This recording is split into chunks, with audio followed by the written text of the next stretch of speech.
दूसरी बात भाई और बहनों, परमात्मा जब पृथ्वी पर आते हैं तो अपने आप को छुपाते हैं, अपने आप को परमात्मा भगवान से अलग दर्शाते हैं ताकि गुरुदेव ज्ञान आधार से अपनी पहचान करवा सके। और स्वयं कबीर परमेश्वर होने के बावजूद भी अपने आप को कबीर परमेश्वर ना कहकर अन्य अज्ञानी लोगों की उपेक्षा का पात्र होने से बचें। लेकिन अंततः उन्होंने हमें जो ज्ञान दे दिया होता है, जो तत्व ज्ञान, सृष्टि का सर्वश्रेष्ठ ज्ञान, उस ज्ञान को आधार बनाकर जिन जिन आत्माओं ने इस बात का निष्कर्ष निकाल लिया कि यदि इस अखिल सृष्टि में, अखिल ब्रह्मांड में यदि कोई एकमात्र रचनहार है, एकमात्र कोई परमेश्वर है, कबीर है, तो केवल मेरे गुरुदेव भगवान है।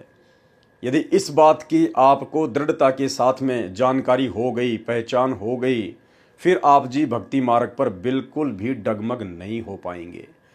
क्योंकि जो आत्मा अपने गुरुदेव भगवान को पहचान लेती है, उन्हें परमात्मा के रूप में हृदय से स्वीकार कर लेती है, उस आत्मा के घट में, उसके हृदय कमल में साक्षात सतगुरुदेव भगवान शब्द रूप में विराजमान हो जाते हैं। उसके बाद तीनों लोकों में कोई भी उस आत्मा को भ्रमित नहीं कर सकता। और भाई और बहनों, ये तभी संभव होगा जब हम हर प्रकार से ज्ञान को आधार बनाकर सतगुरु की पहचान कर लेंगे। आज का हमारा तीसरे नंबर का वीडियो अवतार की परिभाषा को लेकर है, क्योंकि सतगुरु रामपाल जी परमेश्वर जी की 90% संगत जो साध संगतियों से नहीं जुड़ी है, केवल सतलोक आश्रमों से जुड़ी है, उस संगत को अभी तक अवतार की परिभाषा का भी ज्ञान नहीं है। ना उन्हें कबीर परमेश्वर की परिभाषा का ज्ञान है, ना उन्हें कबीर परमेश्वर के गुणों का ज्ञान है, ना उन्हें सतगुरु की परिभाषा का ज्ञान है, और ना उन्हें अवतार की परिभाषा का ज्ञान है। भाई और बहनों, हमारे पूज्य गुरुदेव भगवान ने कभी भी अपने आप को कबीर नहीं कहा, सीधे तौर पर कभी भी नहीं कहा कि मैं ही कबीर हूं। और ना आपने कभी भी अपने गुरुदेव भगवान के मुख कमल से यह सुना होगा कि मैं कबीर जी का अवतार हूं। आपने इतना जरूर सुना है कि कबीर परमात्मा ने इस कलयुग की बिचली पीढ़ी में स्वयं ही आना था, लेकिन वो नहीं आए तो अपने दास को भेज दिया। उसके बाद में संगत इसी आधार से अपने पूज्य गुरुदेव भगवान को, कबीर परमेश्वर को, सतगुरु रामपाल जी को अवतार की परिभाषा में ले बैठी, अपनी खुद की छोटी सोच के आधार से, अपनी खुद की आध्यात्मिक अज्ञानता के आधार से। जबकि गुरुदेव भगवान ने कभी नहीं कहा कि मैं कबीर का अवतार हूं। अब उन आत्माओं से जब सवाल किया जाता है, जब साथ संगत वाले भाई बहन अपने ही गुरु भाई बहनों से जो सतलोक आश्रमों से जुड़े हुए हैं, उनकी कुसंगति से जुड़े हुए हैं, जब हम उनसे इस प्रकार के सवाल जवाब करते हैं गुरुदेव भगवान के परमेश्वर होने को लेकर, तो वो झट से कह देते हैं कि संत रामपाल जी कबीर जी नहीं है, क्योंकि कबीर तो माँ के गर्भ से जन्म नहीं लेता, जबकि अपने गुरु जी संत रामपाल जी तो गर्भ से जन्म लेकर आए हैं, और अपने गुरु जी तो कबीर जी के अवतार हैं। फिर हम उनसे सवाल करते हैं कि आप अपने गुरु जी को यदि कबीर नहीं मानते हैं, तो आप उनको कबीर का अवतार किस आधार से कह रहे हैं? तो वो कहते हैं कि कबीर जी अपने सतलोक से जिस आत्मा को भेजता है नीचे अपना ज्ञान प्रचार करने के लिए, अपने भक्ति मार्ग को चलाने के लिए, तो वो आत्मा कबीर जी का अवतार कही जाती है। यदि मात्र सतलोक से कबीर जी के द्वारा किसी आत्मा को यहाँ भेजे जाने के कारण वो कबीर जी का अवतार कहलाता है, तो इस आधार से तो गधे, कुत्ते, सुअर, ब्रह्मा, विष्णु, महेश, काल, दुर्गा और इस दुनिया की 8 अरब जनसंख्या सब के सब कबीर जी के अवतार हैं। क्योंकि सतलोक से काल को किसने भेजा यहाँ? कबीर जी ने। तो कबीर जी ने भेजा तो फिर काल कबीर जी का अवतार हो गया। दुर्गा को किसने भेजा सतलोक से यहाँ? कबीर जी ने। तो दुर्गा भी कबीर परमात्मा का अवतार हो गई। हम असंख्य आत्माओं को दुर्गा के माध्यम से यहाँ किसने भेजा? कबीर परमेश्वर ने। तो हम सभी कबीर परमेश्वर के अवतार हैं। और फिर अपने कर्मों अनुसार जो गधे, कुत्ते, सुअर की योनियों में भटक रहे हैं, वो भी तो सतलोक से आए हुए हैं, उसी कबीर जी के द्वारा भेजे गए हैं। तो वो सारे कबीर के अवतार हो गए। तो बताओ अब हम कैसे इस बात के निष्कर्ष तक पहुंचें कि असल में कबीर का अवतार कौन है? क्या कबीर अपना अवतार भेजता भी है क्या, या खाली देखा देखी लोग कह रहे हैं कि संत रामपाल जी कबीर जी के अवतार हैं, कबीर जी के अवतार हैं? तो भाई और बहनों, पुस्तक धरती पर अवतार को लेकर आज हमारा जो तीसरे नंबर का वीडियो है, ये इसी कंसेप्ट को क्लियर करेगा कि वास्तव में संत रामपाल जी स्वयं कबीर परमात्मा हैं या कबीर जी के द्वारा भेजे गए कोई अवतार हैं। और जब तक ये कंसेप्ट क्लियर नहीं होगा, आप और हम भाई बहन चाहे लाख माला जप लें, हम भक्ति के आस पास भी नहीं हैं। क्योंकि सही प्रकार से भक्ति शुरू करने से पहले हमें अपने गुरुदेव भगवान की वास्तविक स्थिति का पूरा ज्ञान होना अति आवश्यक है। तो आज का वीडियो हमारे इसी कंसेप्ट को क्लियर करेगा। पुस्तक धरती पर अवतार का ये पेज नंबर 9 है, जहां पर सतगुरु रामपाल जी परमेश्वर जी ने काल ब्रह्म के अवतारों की जानकारी लिखी हुई है। ब्रह्म अर्थात काल के अवतारों की जानकारी। गीता अध्याय 4 का श्लोक 7 क्या कहता है? यदा यदा ही धर्मस्य ग्लानि भवति भारत अभ्युत्थानम अधर्मस्य तदा आत्मानं सृजामि अहम्। काल भगवान क्या कह रहा है? हे भारत यानी हे अर्जुन, जब जब धर्म की हानि और अधर्म की वृद्धि होती है, तब तब ही मैं अपना अंश अवतार रचता हूं, अर्थात उत्पन्न करता हूं। आगे तो कंसेप्ट क्लियर होगा ही होगा। समझदार व्यक्ति के लिए तो शुरुआत में ही कंसेप्ट क्लियर हो चुका है। अंश अवतार केवल ये काल, ये ब्रह्म उत्पन्न करता है। कबीर परमात्मा कोई अंश अवतार सर्जन नहीं करता है, क्योंकि कबीर परमात्मा समर्थ है। उन्हें किसी भी अपनी आत्मा को इस 21 ब्रह्मांड में भेजने की जरूरत नहीं पड़ती है। अनंत कोटि कलाओं का स्वामी उसी को कहा जाता है जो अपने सर्व कार्य करने में खुद ही समर्थ होता है। और परमात्मा ने सतलोक से किसी को भी अवतार रूप में, जब से ये सृष्टि रची गई है 21 ब्रह्मांड की, तब से लेकर वर्तमान समय तक कबीर परमेश्वर ने कभी भी अपनी किसी भी आत्मा को 21 ब्रह्मांड में हम जीव आत्माओं को काल की बंध से छुड़वाने के लिए नहीं भेजा है। ये परमात्मा स्वयं ही आता है। और गुरुदेव ने सृष्टि रचना में हमारी आंखें खोल दी हैं कि परमात्मा को 21 ब्रह्मांड में अपनी किसी भी आत्मा को सतलोक से अवतार रूप में यहां भेजने की आवश्यकता नहीं है, क्योंकि कबीर परमेश्वर का कार्य कोई भी आत्मा कर ही नहीं सकती। आपने सृष्टि रचना में सुना, जब परमात्मा ने अचिंत को सृष्टि रचना का भार सौंपा और उसके बाद में अचिंत सृष्टि रचना नहीं कर पाया, अंत में उसको हाथ जोड़ने पड़े, तो कबीर परमेश्वर जी ने क्या कहा कि बेटा, मैं तेरी फड़क निकालना चाहता था, कहीं तू आगे चल के और टांग अड़ा के खड़ा हो जाए। क्योंकि आगे परमात्मा ने काल को बाहर निकालना था, फिर परमेश्वर ने रह के अपनी आत्माओं को सतलोक में लेके आना था। तो कहीं फिर बाद में जाकर परमेश्वर के वो पुत्र बीच में टांग ना अड़ा दें कि हे पिताजी, ये काम तो हम भी कर सकते हैं, उस काल के 21 ब्रह्मांड में जाके अपने भाई बहनों को हम भी लेके आ सकते हैं। तो परमेश्वर ने उन आत्माओं को पहले ही उनकी औकात दिखा दी कि बच्चों, समर्थ का काम उसी को साजे और करे तो मूर्ख बाजे। इसलिए कबीर परमेश्वर कभी भी सतलोक से आत्माओं को अवतार रूप में नहीं भेजता है। वे स्वयं ही इस काल के 21 ब्रह्मांड में आते हैं और अपनी आत्माओं को शत भक्ति देकर काल के बंध से छुड़वाकर लेकर जाते हैं। अंश अवतार केवल ये काल 21 ब्रह्मांड का स्वामी ज्योति निरंजन उत्पन्न करता है, भेजता है, क्योंकि ये समर्थ नहीं है। ये केवल 1000 कला का स्वामी है। इससे ऊपर तो अक्षर पुरुष है जो 10,000 कला का स्वामी है। इसलिए काल अपने आप में समर्थ नहीं है और काल सभी के समक्ष अपने वास्तविक रूप में भी प्रकट नहीं होता है। उसने सौगंध खा रखी है, इसलिए उसकी मजबूरी है वो स्वयं ना आकर अपने अंश अवतार सर्जन करता है।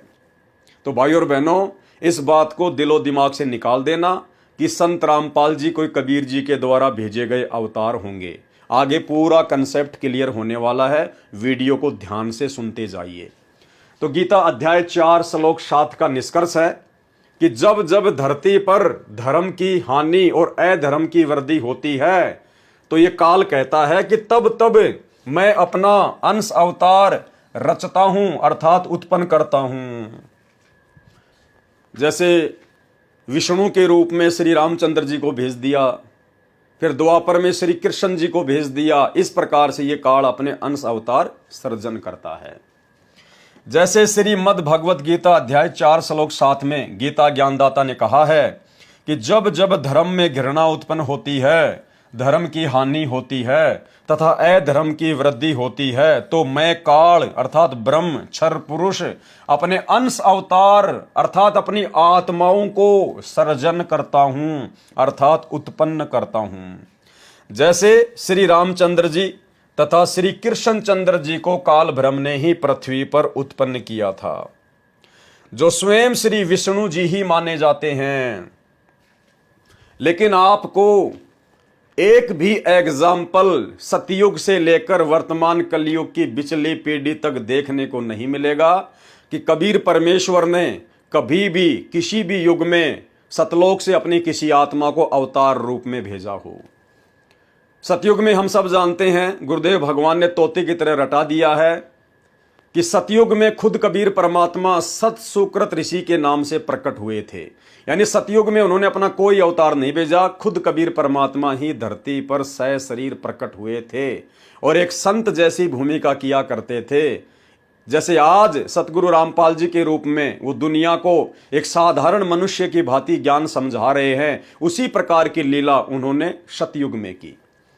उसके बाद त्रेता युग में उस कबीर परमेश्वर ने किसी को भी अवतार रूप में नहीं भेजा, खुद ही मुनिंदर ऋषि का रूप धारण करके सशरीर पृथ्वी पर प्रकट हुए।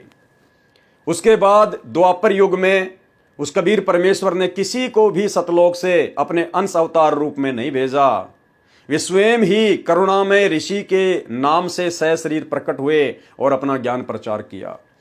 फिर कलयुग के प्रथम चरण में वही कबीर परमात्मा अपने वास्तविक वैदिक नाम कबीर नाम से और 1398 में काशी के लहर तारा तालाब में कमल के विकसित फूल पर शिशु रूप में प्रकट हुए और परमेश्वर ने अपना ज्ञान प्रचार किया। लेकिन दुनिया उनको नहीं समझ पाई कि ये कबीर परमात्मा है।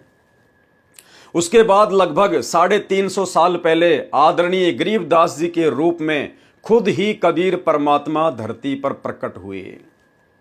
अर्जुन सर्जुन के प्रकरण में आपकी आंखें खुल जानी चाहिए कि गरीबदास जी के रूप में जो प्रकट हुए थे छुडानी में, वो कौन थे? खुद कबीर परमात्मा थे। और आज वर्तमान में खुद सतगुरु रामपाल जी के रूप में वही कबीर परमात्मा धरती पर प्रकट है। भाई, जब आज से पहले परमात्मा ने कभी भी सतलोक से किसी भी आत्माओं को अवतार रूप में नहीं भेजा, तो वर्तमान में संत रामपाल जी को क्यों भेजेंगे अवतार रूप में? और सतलोक से आई हुई आत्मा फिर क्यों मां के गर्भ से जन्म लेगी? सतलोक आश्रमों से जुड़े हुए भाई बहनों का कहना है कि संत रामपाल जी ने तो इंद्रो माई की कोख से जन्म लिया है। इस पुस्तक के जो लेखक हैं डॉक्टर सरदार सूरजपाल सिंह MA PhD, वो खुद लिख रहे हैं कि सतगुरु रामपाल जी ने इंद्रो माई की कोख से जन्म लिया है। तो चलिए आप लोगों की बात को हम बड़ा करते हैं इस प्रकरण को समझने के लिए। आप सतलोक आश्रम मैनेजमेंट हरियाणा वालों के द्वारा आप लोगों के हिसाब से यदि संत रामपाल जी कबीर जी के अवतार हैं, क्योंकि आप उनको कबीर जी का अवतार ही मानते हैं, क्योंकि 8 सितंबर को आप उनका जन्मदिन मनाते हैं। अगर आप संत रामपाल जी को ही कबीर भगवान मान लिए होते तो जून के महीने में वो दाढ़ी मूंछ वाली कबीर जी के समझे जाने वाली नकली फोटो को भगवान मानकर उसका कबीर प्रकट दिवस कभी ना मनाते। लेकिन आप लोगों को भगवान लगती है वो मुर्दा फोटो, और जो जिंदा सतगुरु है वो आपको लगता है कबीर का अवतार। तो भाई और बहनों, आपके अनुसार यदि संत रामपाल जी कबीर जी के अवतार हैं, कबीर जी के द्वारा भेजी गई कोई आत्मा है, तो सबसे पहली बात तो ये कि सतलोक में जो आत्माएं हैं वो कौन आत्मा है? वे सभी आत्मा मोक्ष प्राप्त हैं। वे सभी आत्मा मोक्ष प्राप्त हैं। उन आत्माओं का 21 ब्रह्मांड में किसी भी जीव आत्मा के साथ में कोई ऋण संबंध नहीं है। तो सतलोक में जो आत्मा रहती है वो मोक्ष प्राप्त आत्मा है। फिर वो मोक्ष प्राप्त आत्मा भला यहां पर किसी मां के गर्भ से जन्म लेकर क्यों उत्पन्न होगी? क्योंकि मां के गर्भ से जेर में लिपट कर तो वो जन्म लेगा जिसका उस मां के साथ में कोई पिछले जन्म जन्मांतरों का ऋण संबंध होगा, अन्यथा वो तो गर्भवास में आएगा ही नहीं। भाई जब यहां के सारे ऋण ही समाप्त हो जाएंगे हमारे, हम लोग ऋण संबंध में तो बंधे हुए हैं, इसीलिए जन्मते हैं और मरते हैं। और गुरुदेव ने कह दिया, एक लेवा एक देवा दूतम, कोई किसी का पिता नहीं पुतम। ऋण संबंध जुड़े सब नाता, अंत समय सब 12 बाटा। तो एक दूसरे के ऋण संबंधों के कारण ही तो हम किसी के बाप बन रहे हैं, कोई किसी की मां बन रही है, कोई किसी की बेटी, कोई पत्नी, कोई जन्म ले रहा है, कोई मर रहा है। अगर संत रामपाल जी को कबीर जी ने सतलोक से भेजा है अवतार के रूप में, तो भाई फिर संत रामपाल जी मां की कोख से जन्म कैसे ले सकते हैं? क्योंकि सतलोक में तो मोक्ष प्राप्त आत्मा रहती है, और मोक्ष प्राप्त आत्मा भला क्यों एक मां की कोख से जन्म लेगी, जेर में लिपट के आएगी? उसका कौन सा पिछला संस्कार है भाई? और यदि कोई पिछला संस्कार बाकी था तो फिर वो आत्मा सतलोक कैसे चली गई? फिर वो आत्मा सतलोक कैसे चली गई थी? क्योंकि बिना ऋण चुकाए तो कोई यहां से जा ही नहीं सकता। तो इस आधार से भी आप लोग बिल्कुल फेल हैं। आप भाई बहनों को अवतार की परिभाषा का भी ज्ञान नहीं है। आगे पूरा कंसेप्ट क्लियर होने वाला है। इनके अतिरिक्त 8 अवतार और कहे गए हैं जो श्री विष्णु जी स्वयं नहीं आते, अपितु अपने लोक से अपने कृपा पात्र पवित्र आत्मा को भेजते हैं। वे भी अवतार ही कहलाते हैं। कहीं कहीं पर 25 अवतारों का भी उल्लेख पुराणों में आता है। काल ब्रह्म अर्थात क्षर पुरुष के भेजे हुए अवतार पृथ्वी पर बड़े अधर्म का नाश कत्ले आम अर्थात संहार करके करते हैं। यानी काल ब्रह्म अपने जो अंश अवतार भेजता है, चाहे ब्रह्मा विष्णु महेश को, या चाहे ब्रह्मा विष्णु महेश में प्रेरणा करके उनके जो कर्म है वो बिगड़वा के फिर उनके अंश अवतारों को यहां पर भेजता है, जैसे राम को, श्री कृष्ण को या अन्य को। तो वो क्या करते हैं अवतार? उनके पास में कोई ज्ञानवान नहीं होता है, उनके पास कोई समाधान नहीं होता है, वो केवल अपना कर्म भोगने के लिए आते हैं और दुनिया में भगवान बन जाते हैं, अवतार बन जाते हैं। जैसे श्री रामचंद्र जी ने नारद जी के साथ में मजाक किया तो नारद जी ने उसको श्राप दे दिया। नारद जी के श्राप के कारण श्री रामचंद्र जी त्रेता युग में आए। फिर त्रेता युग में उनके कर्म और बिगड़ गए, उन्होंने बाली को धोखे से मारा। फिर बाली ने कहा, महाराज इसका बदला कब दोगे? मैंने आपका क्या बिगाड़ा था? आपने तो अपने स्वार्थ के लिए मेरी हत्या की है धोखे से, ताकि मेरा भाई राजा बनने के बाद आपको सैन्य सहायता दे और आप अपनी औरत को लंकापति रावण से छुड़वा कर ला सकें। अन्यथा मेरा और आपका तो कोई झगड़ा ही नहीं था, तो इसका बदला कब दोगे? तो रामचंद्र जी ने कहा कि द्वापर युग में मैं श्री कृष्ण रूप में जन्म लूंगा, उस समय आपको बदला दूंगा। तो इनके पास कोई ज्ञान नहीं होता, इन अवतारों के पास में ना कोई समाधान होता है, और ये शांति स्थापना करने का प्रयास करते हैं लड़ाई झगड़ा करके, मार काट करके। लेकिन गुरुदेव भगवान कहते हैं उनकी इस विधि से शांति की जगह और ज्यादा अशांति फैल जाती है।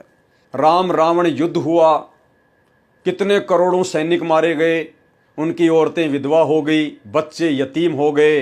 कैसे उन्होंने अपना जीवन निर्वाह किया होगा, कैसे दूसरे पुरुषों से उन्होंने अपनी इज्जत बचाई होगी। तो ये लोग कभी भी शांति स्थापना नहीं कर सकते। ऐसे द्वापर में श्री कृष्ण जी आए, शांति स्थापना के चक्कर में महाभारत का युद्ध करवा डाला, 12 करोड़ सैनिकों का नाश करवा दिया, 56 करोड़ यादवों का संहार करवा दिया। तो काल के जो अवतार होते हैं वो केवल मारकाट और लड़ाई झगड़े के द्वारा शांति स्थापना करने का प्रयास करते हैं, और असल में उनका मकसद को शांति स्थापना करना नहीं होता है। रामचंद्र जी का त्रेता युग में कोई मकसद शांति स्थापना करने का नहीं था, बाढ़ में गई शांति, उनको तो अपनी पत्नी सीता को छुड़वा के लेके आना था। तो इस प्रकार से भाई और बहनों परमात्मा हमें समझा रहे हैं। उदाहरण के रूप में श्री रामचंद्र जी तथा श्री कृष्णचंद्र जी, श्री परशुराम जी तथा श्री नीकलंक जी, जो अभी आना शेष है, जो कलयुग के अंत में आएगा, ये सर्व अवतार घोर संहार करके ही अधर्म का नाश करते हैं। अधर्मियों को मारकर शांति स्थापित करने की चेष्टा करते हैं, कोशिश करते हैं, लेकिन सफल नहीं होते। परंतु शांति की अपेक्षा अशांति ही बढ़ती है। जैसे श्री रामचंद्र जी ने रावण को मारने के लिए युद्ध किया, युद्ध में करोड़ों पुरुष मारे गए, जिनमें धर्मी तथा अधर्मी दोनों ही मारे गए। फिर उनकी पत्नियां तथा छोटे छोटे बच्चे शेष रहे, उनका जीवन नरक बन गया। विधवाओं को अन्य व्यक्तियों ने अपनी हवस का शिकार बनाया, क्योंकि भाई सतगुरु रामपाल जी भगवान अंतर्यामी परमात्मा है, इनको हर एक पॉइंट का पता है, हर एक बात का पता है। विधवाओं को अन्य व्यक्तियों ने अपनी हवस का शिकार बनाया, तो बताओ शांति कहां हुई? निर्वाह की समस्या उत्पन्न हुई। आज आप जी अपने परिवार में अकेले कमाने वाले हैं और आपका 5 या 6 मेंबर का परिवार है, और अचानक से उस परिवार की मुखिया की डेथ हो जाती है, तो उस परिवार का निर्वाह कितना मुश्किल हो जाता है। तो राम रावण युद्ध में करोड़ों सैनिक मारे गए थे, महाभारत में कई करोड़ों सैनिक मारे गए थे, तो धरती पर शांति की जगह अशांति ज्यादा फैली। निर्वाह की समस्या उत्पन्न हुई, आदि आदि अनेकों अशांति के कारण खड़े हो गए। यही विधि श्री कृष्ण जी ने अपनाई थी, यही विधि श्री परशुराम जी ने अपनाई थी। इसी विधि से 10वां अवतार काल ब्रह्म क्षर पुरुष द्वारा उत्पन्न किया जाएगा। उसका नाम निकलंक होगा। वह कलयुग के अंतिम समय में उत्पन्न होगा, जो राजा हरिश्चंद्र वाली आत्मा होगी। संबल नगर में श्री विष्णु दत्त शर्मा के घर में जन्म लेगा। उस समय सर्व मानव अत्याचारी अन्यायी हो जाएंगे, यानी लाखों साल की बाद की बात है ये। उन सर्व को मारेगा। उस समय जिन जिन मनुष्यों में परमात्मा का डर होगा, और डर होगा किन में उस समय? आज से 2-3 लाख साल बाद में जब वो निकलंक आएगा, काल के द्वारा भेजा गया अवतार राजा दशरथ की आत्मा जो सतयुग में राजा था, वो मारेगा किनको? जो अत्याचारी होंगे, अन्यायी होंगे, अधर्मी होंगे। और जिन आत्माओं में जरा सी भी धार्मिकता बची होगी, वो उनको हाथ भी नहीं लगाएगा। अब वो धार्मिक आत्मा कौन होंगी? वर्तमान में जो सतगुरु रामपाल जी परमेश्वर जी के भक्ति मार्ग में जो फिसल जाएंगी। इस कलयुग की पिछली पीढ़ी में परमात्मा जितने भी आत्माओं को अपनी शरण में लेंगे, वो आत्माएं जो पार नहीं हो पाई, किसी भी कारण से रह जाएंगी, फिर वो बार बार मनुष्य जन्म लेती रहेंगी, भक्ति करते रहेंगी, उनका भक्ति धन जुड़ता चला जाएगा। वही आत्माएं उस समय जिनमें थोड़ी बहुत धार्मिकता शेष होगी, और जिनको वो निकलंक नाम का अवतार नहीं मारेगा, वो वही आत्मा होंगी। कुछ सदाचारी होंगे, उनको छोड़ दिया जाएगा, अन्य सभी को मार डालेगा। ये विधि है ब्रह्म काल पुरुष के अवतारों की अधर्म का नाश करने तथा शांति स्थापना करने की। तो काल भगवान के अवतारों की आपको विस्तृत जानकारी मिल गई है कि काल अपना अंश अवतार यहां भेजता है, क्योंकि वो समर्थ नहीं है। अब हम बात करेंगे कबीर परमात्मा की, सत्य पुरुष की। क्या सत्य पुरुष भी अपना अवतार भेजता है? अगर अवतार भेजता है तो बात तो यहां पर अवतारों की चल रही है, तो जरूर परमात्मा लिखेंगे कि हां, सत्य पुरुष भी अपना अवतार भेजता है। लेकिन गुरुदेव क्या कह रहे हैं? ये तो बड़े आश्चर्य की बात है आप सतलोक आश्रमों से जुड़े हुए भाई बहनों के लिए। आप तो अपने गुरुजी को कबीर जी की आत्मा मानते हो, कबीर जी का भेजा हुआ अवतार मानते हो, लेकिन गुरुजी ने तो मना कर दिया। यहां तो मना कर दिया गुरुजी ने कि कबीर जी कोई अवतार नहीं भेजता है।